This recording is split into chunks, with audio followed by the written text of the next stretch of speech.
Bismillahirrahmanirrahim. Assalamualaikum warahmatullahi wabarakatuh. Apa kabar anak-anakku sekalian, solih dan solihah kelas 5? Semoga kalian semua dalam keadaan sehat dan selalu dalam lindungan Allah Subhanahu wa Ta'ala. Hari ini kita bertemu lagi dalam pembelajaran online. Pembelajaran tematik kita masih ada di tema kedua. Ya, untuk kali ini kita masih akan belajar memahami seputar hak, tanggung jawab, dan juga kewajiban.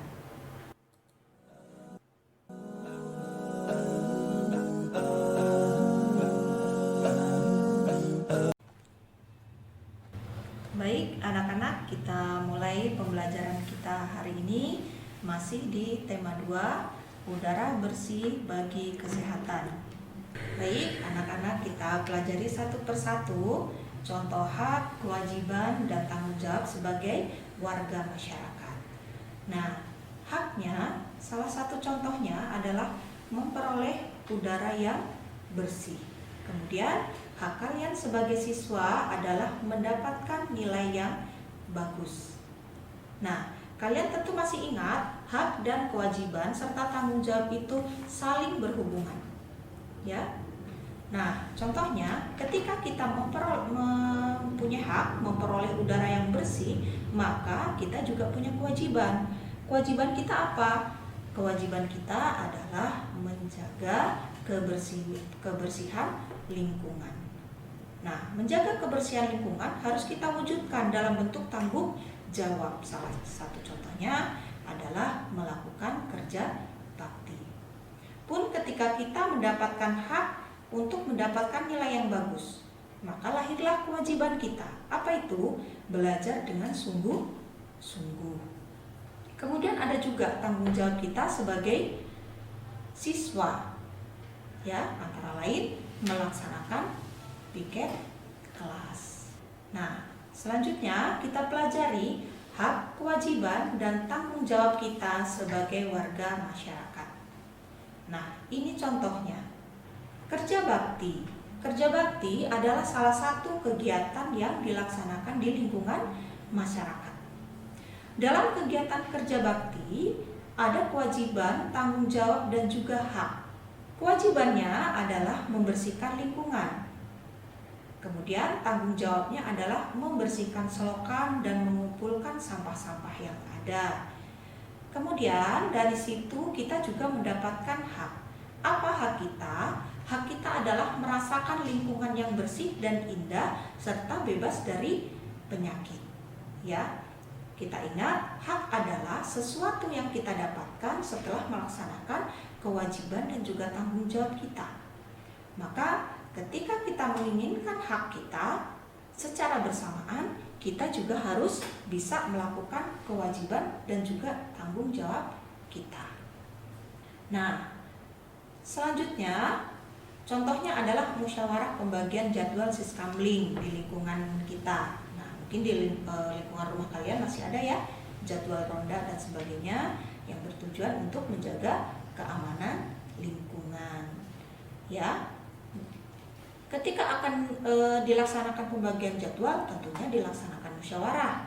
Kenapa? Supaya tidak terjadi salah paham dan mencapai keputusan mufakat.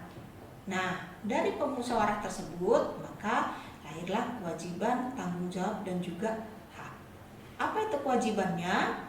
Kewajibannya adalah ketika musyawarah, kita harus mengikuti tata tertib dalam musyawarah. Ya, kita tidak boleh egois, tidak boleh seenaknya sendiri. Kita harus mengikuti tata tertib yang ada. Kemudian selain itu kita juga punya tanggung jawab dalam musyawarah tersebut. Contohnya adalah menghargai pendapat orang lain dan menerima hasil musyawarah dengan lapang dada. Pastilah dalam suatu musyawarah pendapat orang tidak akan sama. Pasti ada yang berbeda. Nah, disitulah kita harus punya tanggung jawab untuk bisa menghargai orang lain.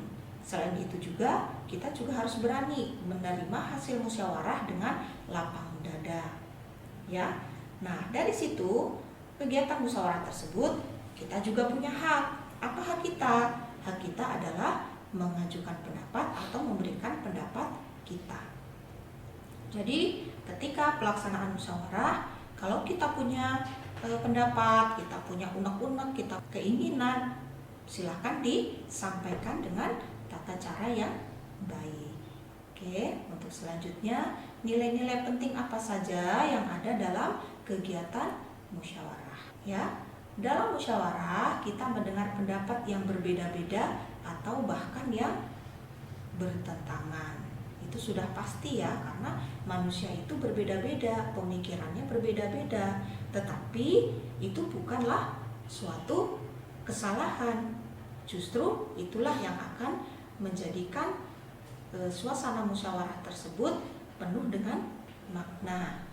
Oleh karena itu, dalam musyawarah harus dilandasi dengan semangat gotong royong dan kekeluargaan. Jadi sebelum melakukan musyawarah sudah kita niatkan dalam hati bahwa dalam musyawarah tersebut tujuan kita adalah untuk kebersamaan. Nah, ini contohnya mungkin yang sering dilakukan di lingkungan masyarakat kita adalah rapat RW. Nah, nilai-nilai penting dalam musyawarah antara lain kebersamaan, kebebasan berpendapat, menghargai orang lain, persamaan hak dan berjiwa besar, lapang dada menerima hasil musyawarah, dan juga tanggung jawab untuk melaksanakan hasil musyawarah.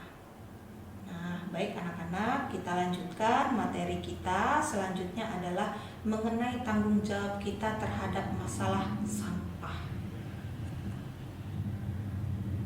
Ya, tanggung jawab adalah keadaan wajib menanggung sesuatu. Nah, masalah sampah tentunya ini terjadi di mana-mana. Ya, di sekolah, di rumah, di masyarakat, tentunya sampah ini adalah menjadi hal yang sangat umum. Nah, bagaimana akibatnya jika kita tidak memperhatikan masalah sampah ini?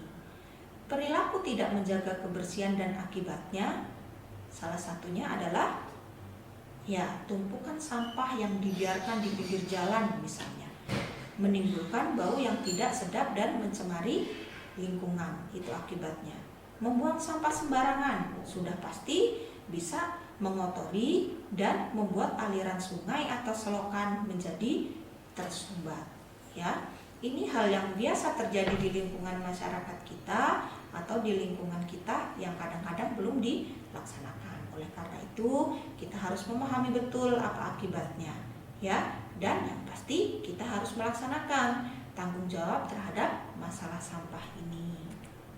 Dengan bertanggung jawab terhadap masalah sampah, kita dapat menciptakan lingkungan yang bersih dan sehat. Baik, kita lanjutkan ya anak-anak. Sikap tanggung jawab terhadap kebersihan lingkungan. Nah, kalian pernah lihat seperti ini di pinggir jalan ketika pulang sekolah atau mungkin di suatu tempat ketika kalian bepergian? Nah, sampah yang menumpuk harus dibersihkan dengan rasa penuh tanggung jawab. Ya.